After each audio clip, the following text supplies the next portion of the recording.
Assalamu alaykum. Anlayatqanlar sabah avazlıq əsərləri. Əsərlərimizni yoqturgan bolsanız, dostlarınızga və başqa toplarga tavsiya qilib qo'ying. Anlaydiganlar, Qashqar Uyg'ur nashriyati 1999 yil 4-oyda birinchi qitim nashr qilgan roman Sarson Ruh, avtori Ahad Turdi. 6-bob. Tinchsiz kunlar. 1. Ular Ravalpindiga keldi. Ularning ko'z oldida quchoq ochgan shovqinliq, g'uj-g'uj bu shahar boshqacha dunyo edi. Ravalpindining bu kunlardagi ahvoli bakmu qalaymaqon o'sal edi. Yo'l yaqinlarida paskina, g'irib sargardonlar yetishib ketgan edi. Ular och-yalang'och, haqiqatanmi bechora notavonlar edi. Arqa ko'cha, bulung puchqoqlarni aski tuskin narsalar, qalaymaqonchilik, vayronchilik va qorong'u zulmat qoplab ketgan edi. Kishini demiqtir qildigan yuqori harorat va ig'ir emgak kishilarni horg'in, chochqun qilvatgan edi. Akbar bilan Hilimshani bu shaharning o'zgacha manzarasi, may yo'li, elektr chirig'i va ba'zi obod do'konlarda yangrab turgan radiolari jalb qilib oldi. Ular bu narsalarga qiziqib, ajablanib qaraydi. Ularning bu qarashi xuddi haybatlik Hindiston filini tunji qitim ko'rgan odamning hayronlikda og'izni ochib qarab qolganiga o'xshaydi. Ular shu qiziqish bilan ko'chaning do'qmishidagi soyvanlik cho'ng bir do'konning oldiga keldi. Bu yerga xili ko'p odam to'plashib olgan edi. Ular do'konning peshtaxtasiga qo'yilgan kichik sanduqdek radiodan yangi xabarlarni anglashga tamshilib turadi. Do'kondor radioning yo'g'on qora tugmadek burg'ishlarini uyan-buyan to'lg'ivdi. Birdam naqshi muzika, birdam o'rdocha, inglizcha gap, birdam g'art-g'urt g'aj-g'uj qilgan ovozlar anglandi. Do'kondor erinmay to'lg'ab yurib, oxiri bir yerdan o'rdocha so'zlayotgan bir kanalni topdi. Kishilar bayqi varan cho'ronlarni shappada to'xtatib, radioga quloq soldi.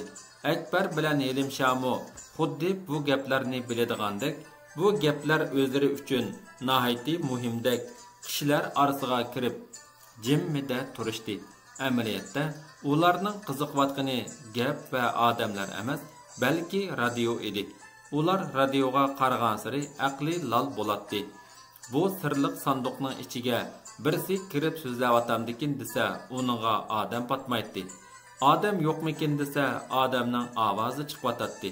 Texi bir yerlardan olvosning ko'zdek lap-lup qilgan chiroqlar yinib turadi. Yana texi o'tqa qo'ygan cho'gindek gijildigan ovozi-chu. Voy xudoyim-ey, bu zodi nimidir? Jin olvoslarni kuy sanduqimi-ya? Akbar bilan Hilimsha radioga qaragan sari qiziqdi. Qiziqqan sari ajablandi. Xabar anglayotganlar turibla hayajonlanadi. Turibla xushalliqdan varqirishib ketadi. Uzoq o'tmay xabar tugab muzika bilan naqsha anglandi. Naqshning avjiga ko'tarilib, marg'ullanib aytilgan bir yerlari Akbarga xuddi o'z yurtidagi choyxonalarda anglagan muqam naqshlarga o'xshib ketgandek tuyuldi. Ular hayronlikda paranglashqach, to'p ichidan asta sug'urilib chiqdi. Hilimsha aka, "Eliqi sanduqning ichida zodi nima bordi?" dedi Akbar hayronligi besilmay. "Menga ba'ayni jin shaytonlarning ishidek tuyulyotidi." "Jazmi shundoq", dedi Hilimsha kesibla. "Uning ichiga odam patmagandan keyin jin shaytonlarni aldab kirgizgan gap. Shuning bilan 72 xil siyoqda o'zgara oladigan bu maxluqlar gap qilib, odamcha naqsh aytgan. Assalomu alaykum yurtdoshlar." Ularning quloqi tuvida ko'tarilgan bu tuyuqsiz ovoz Hilimshahning gapini uzvatdi. Har ikkisi tangla orqaga qaradi. Ularning oldida uzun oq ko'ylak, ustiga mallarang jilitga kiyib olgan, beshida pageri, putida chablisi bor, saqalliq bir odam muloyim kulib turadi. "Xush kelibsizlar yurtdoshlar", dedi u odam ko'rishish uchun qo'lini uzatib. "Men bayotidan beri sizlarga sap soldim. Qarasam bu yerga yangidan kelgan musofirda ko'rinsizlar. Shundoq, hajga mangan to'q. dedi Hilimsha u odamning issiq qo'lini qisib turib. Bu yerga o'lishgun kelgan. Hamrohlarimiz musofirxonada qoldi. Uning musofirxona degani mushu yerdan 300 chamdam neridagi cho'ng bir binoning daldisi edi. Ular Ravalpindiga o'lishgun yarim kecha bilan yetib kelgan edi. Chilas yo'li garchi bexatar bo'lgan bo'lsa-mu, lekin bakmu jafoliq, mushkul bo'ldi. Karvandagilar shuncha ko'p yo'l yuribmi, biror kecha aramxo'da uxlab boqmadi. Erlar asosan degidek piyoda mandi. Ba'zi qarilar madoridan ketib, zambiliga tushib qoldi. Ular yo'lni yurt ichi bilan emas, odamsiz cho'l jazirlar bilan mang'achqa, ochliq, ussuzlik va harg'inlik hammaylarning jonlarini qo'ritib, bir tera bir so'ngak qilib qo'ygan edi. Giligitdan yollagan yo'l boshlag'uvchilar ularni o'lishgun yarim kecha bilan shaharga akirib, ashu binoning daldisidagi bo'sh yerga tushirib qo'yib ketgan edi. Ular bir necha soatni hech nimani tuymay ig'ir uyqu bilan o'tkazdi. Lekin atsi ko'zini ochib qopib, o'zlarini go'yo tush ko'rayotgandek xiyoliy bir dunyoda his qilishdi. Chunki ularning ko'z oldida yeyilib yotgan bu katta shahar tinchsiz, g'uvg'oga to'lgan, yot ham yegona edi. Odamlarmi yot ham begona edi. Odamlarmi ular biladigan odamlarga o'xshashmaydi. Shunga bu yerga kelibla ularning ko'zi qarg'u, quliqi gaz, tili gacha bo'lib qolgandek hech narsani anqirolmay qilishdi. O'zlari tushgan yerdan bir necha qadam nariga berishga qo'rqatdi. Barsimu bir narsalarni belga qilib qo'yib boratdi. Mana bugun Akbar bilan Hilimsha zo'r g'ayratga kelib, o'zlari tushgan yerdan bir necha 100 qadam naridagi cho'ng rastiga kelgan edi. "Ismim Baqtarxon, asli yakanlik", dedi hiliqi odam o'zini tanishtirib. "Kichikimda dadam bilan bu yerga chiqib turib qolgan. Men hozir tijorat ishi bilan Peshovarga bormoqchi edim, lekin endi bormayman. Sizlarni ko'rib ko'nglim so'yinib ketdi. Men sizlarni uyimga boshlab boray. Mehmon bo'linglar. Uyim mushu yerdan yarim chaqirim naridagi Zabrul Haq ko'chasida." Bu odam haqiqatan xushal edi. Xushallikdan qo'riq bosgan qarimotoq yuzi yal-yal echilib ketgan edi. Chunki u bu yerda to'satdan o'z tilida so'zlashayotgan yurtdishini, uzoq yil ko'rmagan, ko'rishga intizor bo'lgan qavm qarindishini uchratgan edi. Odam bu dunyoda hamma narsani unutishi mumkin, lekin faqat birla narsani, nada tug'ilib, nada o'sganligini hargiz unuta olmaydi. Yurt deb atalgan ashu go'zal, begona zaminda yashag'uvchi har bir gul-giyohning, har bir jon-jonivorning, har bir narsa buyumning inson qalbiga o'rnashgan xotirasi bo'ladi. Qachoniki ashu nomni tilga olganda ular yalt qilib butun go'zalligi, butun jalbkorligi bilan odamning ko'z o'ngida gavdalandi. Agar sen g'alva g'avurga to'lgan begona shahar ko'chalarida to'satdan ona tilda gap qilayotgan biror odamni uchirtib qolsang, darhol diling arziqib, uni to'xtatib so'zlashgung, mungdashgung keladi. Uzoq yil yurtdan ayrilib musofirchilikda yashayotgan Baqtarxonning bugungi hissiyoti, kayfiyati va xushalligi ana shundoq edi. Ular paranglashqach musofirxona tarafga qarab mandi. Akbar texicha shu hayronlik bilan hiliqi jin shaytonlarning ishi to'g'risida so'radi. "Uni radio deydi", dedi Baqtarxon kulib ketib. "U Angliyada yasalgan. Uningda Pokistonning, dunyoning yangi xabarlari tarqaladi. Naqshi muzikalar beriladi." U radio haqida o'zi biladigan narsalarni erinmay tafsiliy so'zlab berdi. Lekin bu gaplar Hilimsha bilan Akbarga yanada g'uva, sirliq edi. "Baya ular turibla xushal bo'lishib ketdi-ku", dedi Akbar bayqi radio anglag'uvchilarning ahvolini eslab. "Shu chaqda hiliqi sandiqdan nima gaplar chiqqan?" "Ha, sen hammaga sap-sapsanda", dedi Baqtarxon Akbarning to'lisiga qiqib. "Hozir radiodagi xabarlar bak ko'p, xalqlarmi qiziqib anglaydi. Chunki hozir hamma odam yangi gaplarning, yangi ishlarning bo'lishini kutyapti. Baya radioda Pakistanning hozirgi dahisi Muhammad Ali Jinna'ning Moskvaga borganligi, qaytish vaqtida Stalinning uningga bir paraxod yemak-ichmak bilan kiyim-kechak sovg'a qilganligi xabar qilindi. Uningdan keyin hozir Pokistondan Hindistonga, Hindistondan Pokistonga ko'chayotgan ko'chmanlar to'g'risida ikki taraf hukumat amaldorlarining jonga jon tegishish siyosati qo'llanmoqchi bo'lganligi aytildi. Buningda boy bo'lsimi, gadoy bo'lsimi, mol dunyoni yutkamaslik, faqat odamni almashtirish to'xtami tuzilibdi. Ular nimishqa odam almashtirdi? Akbar tushunmagan siri qiziqib so'rashga boshladi. "Ha, rost, sen texi uqmaysan o'g'lim", dedi Baxtarxon ko'ngilchaklik bilan tushundirib. "Men sana aytsam, o'tgan yili 6-oyda Hindiston bilan Pokiston ikki davlat bo'lib ayrilgan. Shu sababdan yiligacha ikki o'rtada anda-munda to'qinish bo'lib turyapti. Texi chegarasizligi bekitilmagachga Hindistondagi musulmonlar Pokistonga, Pokistondagi butparastlar Hindistonga turkumlab ko'chishga boshladi. Mana bu musofirlarni ko'rmadingmi?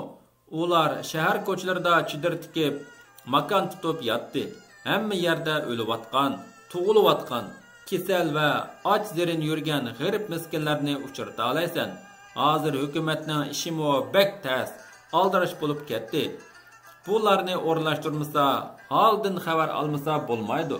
Baya aytgan jon-jon almashtirishmi, behuda qirg'inchilik ham bulan talondan saqlanish uchun bo'lgan.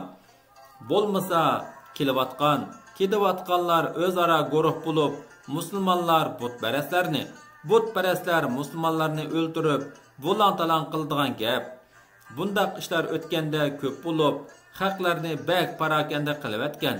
Shunga bu xabar baya radioda berilganda hammalar xush bo'lishib ketdi. Akbar "Ha" deb beshini lang'ishtib qo'ydi. Lekin bu ishning tegi taktini qanchalik tushundi, buni bilgili bo'lmaydi. Faqat uning ko'nglida musofirchilikning qattiqligi bilan o'z yurt makonidan ayrilgan odamning xuddi chochqa tushgan kepakdek yiltisiz, qadrsiz bo'lganligidan iborat ochiq bir tuyg'u cho'nqur o'rnab qoldi. Ikkinchi, Helimsha bugun doktorxonada yetib qoldi. Qalin ko'zoynak taqagan, o'roq, ko'zaydak qara bir doktor uning yarasini tekshirib ko'rib, bu odamning g'ayratiga, irodasiga hayron qoldi. Uning nazarida agar boshqa odam bo'lgan bo'lsa, bu dard uni allaqachon yiqitib qo'ygan bo'ladi. Chunki Helimshaning yarasi eg'irlashib, butun badan xarakterlik yo'qomlanish bo'lgan edi. Helimsha haqiqatan bu dardga chidadi. U Gilgitdan Ravalpindiga qarab yo'lga chiqqan vaqtida o'z ahvolining osonlashib ketayotganligini sezgan edi. Turib ko'ziga qorong'uchilik tiqilib, beshi qayg'andek bo'ladi. Bundaq chog'larda putquli halsirab, yeni yer tartatdi. Lekin Helimsha bardoshlik berdi. Dardini ichiga yutib, yo'lni davomlashtiraverdi. Uning kichkidan tartib, xuddi toshlarni yerib, judun chapqunda o'sib zo'raygan yeshil qarg'aydek mazmut tenining hayotiy kuchi haqiqatan zo'r edi. Helimsha yo'l bo'yi tinimsiz og'riq va lo'qildab turgan zardob bilan asabiylarcha ilishdi. Ilishgan siri uning irodasi chingidi. Og'riq azobimi xuddi qo'ram toshqa duch kelgan yaqin suvdek orqaga yondi. Lekin orqaga yongan yaqin suvmi asta o'rlab, oxiri bir yerdan teshib chiqqandek Helimshaning kesili Baxtarxonning uyida mehmon bo'layotgan vaqtda avjiga chiqdi. Yerim kechiga borganda qizitmasi o'rlab butunlay holdan ketdi. Uning bilan billa qo'nib qolgan Atxon Akbarmu besarabjonlik ichida ko'z yummadi. Tang yorish bilan Baxtarxon bir harva kira qilib Helimshani shu yerga yaqinroq bir doktorxonaga ilib keldi. "Davolash tez", dedi hiliqi doktor beshini chayqab. "Hozir bizning sharoitimiz yaxshi emas. Muhim dorilar kamchil. Qanday qilamiz? Zodla amal yo'qmi, doktor?" dedi Baxtarxon yilingandek talaffuzda. "Bu kishi hajga mangan musofir, yo'lda peshkanlikka uchrabdi. Savoblik uchun bo'lsa-mu bir amalini qiling." "Men dedim-ku, sharoitimiz nachar", dedi doktor yana shu gapni takrorlab. Başqa çoğunroq doktorxanalarga apirib beqinglar.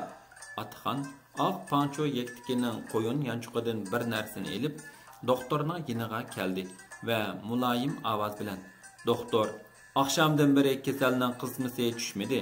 Bundaq issiqda ko'chma-ko'cha so'rab yursak bo'lmaydi. Xudo yo'lda sizga topshirdik", deb qo'lidagi bir tillani doktorning olqiniga qo'ydi. "Hozircha buni ilib turing, keyin yana sizni rozi qilamiz."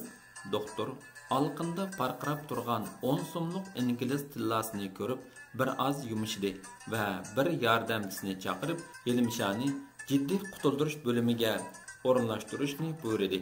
Hammaylar ig'ir yukdan qutulgandek cho'nqur tortishdi. Yelimsha shu chaqqicha hech nimani sezmay behush yotadi. "Biz endi bir necha kun mushu yerda turib, Yelimshaning holidan xabar olmasak bo'lmaydi", dedi Atxan mung bosgan ko'zlarini Baxtarxonga tikib. "Sizlarga ko'p rahmat. Xudoyim sizni uchratmagan bo'lsa, bu yo'g'on shaharda biz ko'p qiynaldik-ekanmiz. Agar malol ko'rmislari bizga mushu doktorxonaga yaqinroq yerdan biror makon ko'rsatib bergan bo'lsalari, yana bir qatim xo'sh bo'lgan bo'lardik. Buncha takalluf qilmislar Atxon", dedi Baxtarxon muloyim kulimsirab. "Bu shaharga hammamiz musofir. Faqat ko'ni yangilik farqimizda bor. Har birlari uchun yordamim tegadigan ish bo'lsa, men xushallik bilan ishlayman." U ko'zlarini qisib, qoshlarini yemirib, birdam o'ylandi. Ondan bir narsa esiga kelgandek, birdilla chiroyi ichilib so'zini davom qildi. "Mundaqmi to'g'ri kelgan bormi? Mushu oldimizdagi Suxavardi ko'chasida bir o'zbek birodarimizning oshxonasi bor. Ikkinchi qavatda bir necha ig'iz yotoq uyi bor. Har birlarini shu yerga o'rlashtirib qo'yay." "Bak bilan bo'ldi", dedi Atxon xushallik bilan beshini lengishtirib. "Ham doktorxonaga yaqinkan, ham tomoqdanmi qiynalmaydigan bo'ldik." Baxtarxon ularni boshlab mandi. Cho'ng bir rastidan o'tib, orqa tarafdagi odamlar ko'p qaynoq bir ko'chaga keldi. Yiroqdilla ko'chaning o'ttirisida 2 qavatli kona, ko'rimsiz bir bino ko'rindi. Binoning birinchi qavati odamlar kirib chiqib turgan varanchurun qoplagan ovat oshxona edi. "Yahyo Xo'ja", deb vaqirdi Baxtarxon oshxonaning oldiga kelibla. Oshxonadan do'g'aloq, oltin tishlari parqirab turadigan yalang'och, issiqdan terlab pishib ketgan bir odam irg'anlab chiqdi. Uning qatmuqat qo'riq bosgan qo'ng'ir rang yuzi xuddi ashu oshxonadagi qetishib purilishib ketgan mayliqqa o'xshaydi. "Sizga mehmon boshlab keldim, birodar", dedi Baxtarxon uning bilan ko'rishib. "Bular hajga mangan musofirlar ekan. Bir hamrohi doktorxonada yetib qoldi. Shu kishi yaxshi bo'lguncha bu ikkalan sizning mushu yerda turmoqchi. Qandoq yaxshi kutib Xudo avatgan mehmonlarni yaxshi kutmay haddimmi?" dedi Yahyo Xo'ja tijoratchilarga xos sulkat bilan. "Qani mehmonlar ichkir kirsizlar. Yotoq 2-chi qavatda, tomoq 1-chi qavatda. Ko'ngillari xohlaganini qilib beramiz", dedi u va Pokistonning tomoq turlarini ba'ayni nazma o'qigandek so'zlab ketdi. Gurda tarkoyi, chicken kari, fish kari, chapati, alu go'sht, palu deganlarning hammasi bor. Yahyo Xo'ja o'zbekcha, uyg'urcha va urducha so'zlarni aralashtirib so'zlaydi. Ammo gapi ochiq, tili ravon bo'lg'achqa nima da'vatqanligini tushungili bo'ladi. Yahyo Xo'ja tor va agim palampay orqali Atxon bilan Akbarni 2-chi qavatdagi bir uyga boshlab chiqdi. Bu 4 tam bir eshigi bor kichikkina qorong'u hujra edi.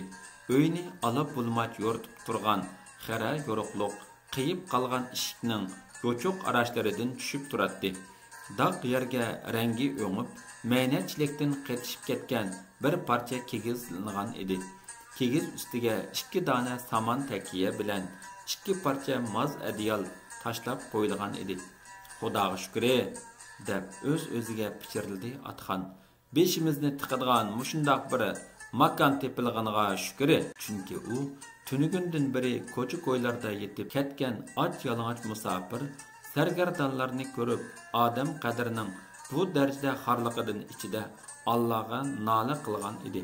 Shu topda xuddi Atxonning ko'ngildagini bilgandek, Yahya hocamı mundaq dedi. Öylerimiz her birlerinin yarışıqıda bolmusmu, her halda talada qalğandın yaxşıroq. Şundaq taqsir, dedi Atxan oçuq ko'ngillik bilan. Qo'lning alqini farz bolsa, dünbisi sünnet degan gap bor. Odam bu dunyoda peshtoqqa chiqqan vaqtda yana yerga tushadiganligini o'ylab yashashimiz bo'lmaydi. Chin ko'ngil bilan aytilgan bu samimiy so'zlar Yahya hocaga xili cho'nqur ta'sir qildi. U yangi tanishgan ko'zlari muloyim, bashirisi ochiq bu odamning aqlliq, ko'ksi qarni keng, shukr qanoatchan ekanligini ana shu so'zlardan bilib yetdi. Shunga Yahya hocaning ko'ngilda Atxonga nisbatan bir xil qoyillik va hurmat tuyg'usi paydo bo'ldi. Endi biz yuk taqlarimizni akilib olaylik, dedi Atxon pastga tushib. Andin yana doktorxonaga bormsak bo'lmaydi. Yahya hoca boyaqi yaxshi ta'sirotning kuchi bilan mundaq dedi. Men sizlarga odam qo'shay, yuk taqlaringlarni akilib bersin. Yaxshi ko'ngillarga rahmat. Yahya hoca birisini chaqirdi. Oshxonaning ichkarisidan 15-16 yoshlardagi o'roq, qora, putquli qasmoq bir bola chiqdi. Yahya hoca uningga ordu tilida bir narsalarni dedi. U ha deb beshini lingishdi. Andin Atxon, Baxtarxon va Akbarlar bilan billa musofirxonaga qarab ketdi. Atxon kona hamrohlari bilan ko'rishib, Ilim Shahning ahvolini aytdi. Bechoraga vol bo'pti, dedi ba'zilar ichi og'ritib. Endi u bizdan ayrilib bu yerda yoki yegan qolarmi? Men hamroh bo'laman, dedi Atxon. Her birleri aldirasılar, Karachiga berib turasılar. Ilim Shahning ahvoli bir az yaxshilangandan keyin biz mu orqalardan yetishib olamiz. Mayli bo'lmasa, dedi Musa Danqan ko'ngli yerim bo'lgan holda. Bu yerda hammamizning qilishning o'rni yo'q. Biz bo'lsaqmi mengib turaylik. G'o'jumulla gap so'z qilmayla ketgan o'xshaydi. Tunigundan beri qarshi ko'rinmadi. Bo'pti, mang'allar mengayversin, dedi Atxon parvozsizlar. Safarning ig'ir, mushkul yo'llari tugadi. Xudoyim buningdan keyingi yo'limizni oson qiladi. Xudo nasib qilsa, Karachida ko'rishib yana ham safar bo'larmiz. Ular xo'shlashdi. Musa Danqan qatorliq bir to'p kishilar Baxtarxonning yordami bilan poyezd belti elib Karachiga bormoqchi bo'ldi. Atxon yuk taqalarini hiliqi soqol quyruq eshakka ortib, Akbar bilan avval yotoqqa, andin doktorxonaga bormoqchi bo'ldi. Men ata Peshawarga berib, 2 kundan keyin qaytib kelaman, dedi Baxtarxon Atxon bilan xo'shlashib. Kelib plaslarni yo'qlab baraman. Ko'rishkicha salomat bo'lasizlar. Bir necha oy uzoq safarning jafo mushaqqatlarida billa bo'lib, qon qarindoshlardek inoq ijil bo'lib ketgan bu yo'l karvon mana bugun Ravalpindining qaynoq, shavqinliq bir ko'chasida bo'linib xo'shlashdi. 6-bob tugadi.